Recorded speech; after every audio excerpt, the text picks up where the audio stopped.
Eylem, giyinə bilmirəm da çorablarla, böyrələrimlə əlaqə deməklə bilirəm. Neçə kilosan? 60 yaşım var. Kilo neçədir? Ha? Neçə kilosan, kilogramsın, köylüyün? 5 kilo. Neçə? 74, 60 yaşım var, 60 yaşındayım. Ha. Onda sən evdə sizi tənbəl öyrədiblər, Arif müəllim. Yox, həkim, yox, Allah'ın olsun. Həmişə özün geyinirdin əvvəllər. Həmişə özüm giymişim, mən çoramı heç bir yedirmiyim. Və nə oldu indi birdən? Nə qədər vaxtı geyinəmirsən? Orası 3 gün olar. 3 gün? Hə, 3 gün olar da 3 gün olar mən giyinə bilmirəm. Hə, onda belə elə. Həmin bel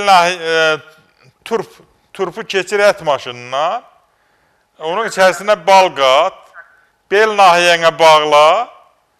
Qoy qalsın, yandırsa aç, yandırmasa qoy qalsın. Gündə bir dəfə təkrarla. Düzələcək. Corabını özün geyinəcəksin. Gördün, geyinə bilmirsən, onda gələcəksən yanıma. Onu arı zəhərindən həll eləyəcəm Arif müəllim. Çox sağ ol, sualına görə minnətdaram. Mən elə bildim, çəki çox desə bir 130-120 kilo deyəcəkdim, qarın qoymur ayaqqabın gibi.